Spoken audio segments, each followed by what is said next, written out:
इस्लाम खवातीन के हुकूक नहीं देता, इसीलिए उसे हिजाब में रखता है और उसके ऊपर जुल्म करता है। इस जवाब के पहले हम ये समझ ले कि तारीख में हम पढ़ेंगे खवातीन के साथ क्या सलूक किया गया है, वो हम जान ले, फिर हम जवाब पे आएंगे। अगर आप बेबीलोनियन की तारीख पढ़ेंगे, हिस्ट्री ऑफ बेबीलोनियन सिविलाइजेशन, उसमें यह लिखा है कि जब भी कोई मर्द कत्ल करता था उसको सजा मिलने के बदले उसकी बीवी को सजा मिलती थी।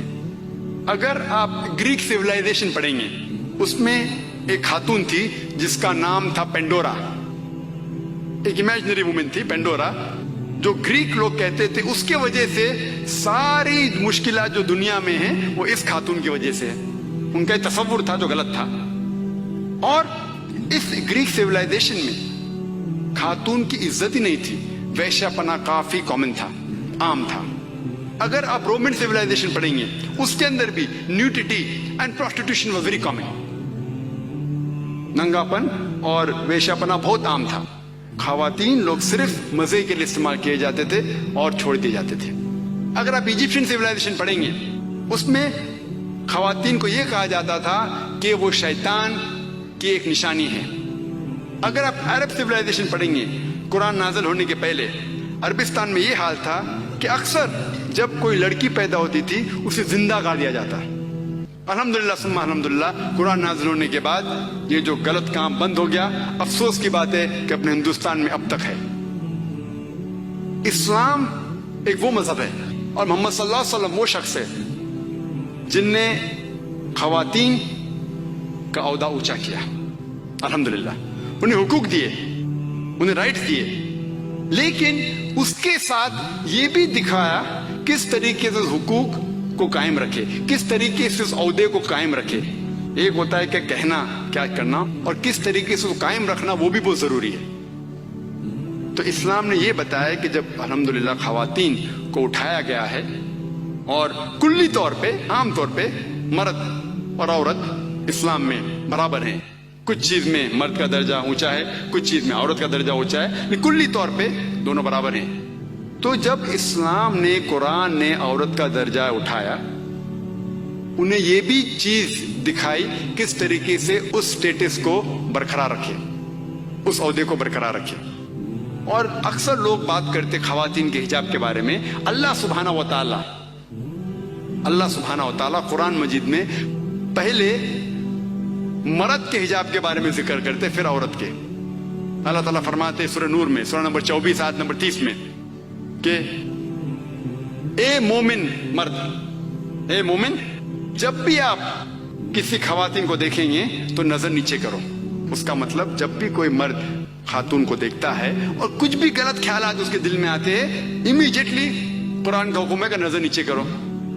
एक वक्त एक मुसलमान एक लड़की को घूर के देख रहा था, तो मैंने उससे कहा, भाई साहब आप क्या कह रहे हैं, ये हराम है। तो उसने कहा कि हमारे मोहम्मद सल्लल्लाहु अलैहि वसल्लम ने कहा कि पहली नजर माफ है, दूसरी हराम है। मैंने अब तक आधी नजर भी पूरी नहीं किया।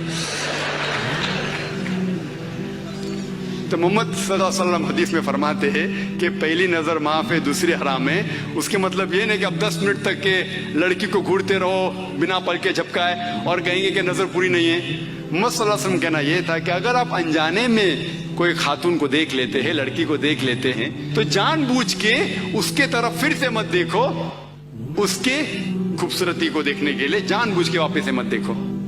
दूसरी आयत कुरान मजीद के अल्लाह ताला फरमाते सूरह नूर में, सूरह नंबर 24 आयत नंबर 31 में कि ए मोमिन औरतें, ए मोमिना, आप जब भी कोई मर्द को देखिए तो अपने नजर नीचे करो और अपने सिर के ऊपर जो कपड़ा है या दुपट्टा है उसे अपनी छाती के ऊपर ढक लो और अपनी जीनत किसी को भी मत दिखाओ, सिर्फ अपने शौहर, अपने बेटे, अपने वालिद और एक बड़ी फरिश्त है जो महरम जिससे शादी नहीं कर सकते दिया गया है।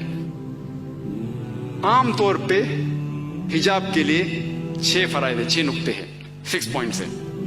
नंबर 1, एक्सटेंड औरा, जो मर्द के लिए है कम से कम नास से लेके घुटने तक। اور خواتین کے لیے پورا جسم ڈھکا رہنا چاہیے، صرف جو دکھ سکتا ہے وہ چہرہ اور ہاتھ. کچھ علماء کہتے ہیں یہ بھی ڈھکا ہونا چاہیے. باقی 5 باتیں خواتین اور مرد کے لیے یکساں ہے. دوسرا پوائنٹ، جو کپڑے وہ پہن رہے ہیں وہ اتنے پتلے نہیں ہونا چاہیے تاکہ کوئی اس کے آر پار دیکھ سکے. تیسرا پوائنٹ، ایسے کپڑے چست کپڑے نہیں ہونا چاہیے جس سے جسم کا ڈھانچہ دکھ سکے. چوتھا پوائنٹ، کپڑے اتنے بھڑکیلے نہیں ہونا چاہیے کہ دوسرے جنس کو متاثر کرے. پانچواں پوائنٹ، کپڑے غیر جنس کے، عورت مرد کے کپڑے نہ پہنے اور مرد عورت کے کپڑے نہ پہنے. اور چھٹا کہ کوئی غیر مسلم کے کپڑے نہ پہنے جو اس کی نشانی ہے. یہ 6 پوائنٹ ہے حجاب کے، 6 نقطے ہیں، 6 فرائض ہے حجاب کے. اور اللہ سبحانہ وتعالیٰ فرماتے سورہ احزاب میں، سورہ نمبر 33 آیت نمبر 59 میں، یا نبی کہہ دو اپنے بیٹیوں سے، اپنے بیویوں سے اور مومنہ سے، مومن خواتین سے، کہ جب بھی وہ باہر جائے تو جلباب پہنے، اپنے آپ پہ اوڑھ لے جلباب، تاکہ لوگ انہیں پہچان سکے اور انہیں پریشان نہ کرے. People will not molest them، کہ لوگ انہیں پہچانے اور ان کی عزت سے نہ کھیلے. مثال کے طور پہ اگر دلی کے سڑک پہ مثال کے طور پہ 2 جڑوا بہن جو بہت خوبصورت ہے، ہو بہو خوبصورت ہے، بہت خوبصورت ہے، 2 جڑوا بہن چل رہے ہیں دلی کے سڑک پہ.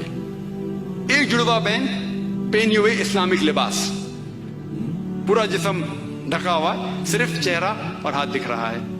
اور دوسری بہن پہنی ہوئی مغربی لباس، منی اسکرٹس یا شارٹ، مغربی لباس تو منی اسکرٹس یا شارٹس جو تن کو کم ڈھک رہا ہے اور دکھا رہا ہے زیادہ. اور دونوں جڑوا بہن اگر دلی کے سڑک کناٹ پلیس اگر وہاں چل رہے ہیں اور سڑک کے کونے پہ کنارے پہ ایک لفنگا ٹھہرا ہوا ہے لڑکی کو چھیڑنے کے لیے، میرا یہ سوال ہے کہ وہ لفنگا کس کو چھیڑے گا؟ وہ بہن کو جو اسلامک لباس پہنی ہوئی ہے، حجاب پہنی ہوئی، کیا وہ بہن جو مغربی لباس پہنی ہوئی کس کو چھیڑے گا؟ جو مغربی لباس پہنا ہوا ہے. قرآن صحیح کہتا ہے کہ حجاب خواتین کو محفوظ رکھتا ہے اور عزت برقرار رکھتا ہے.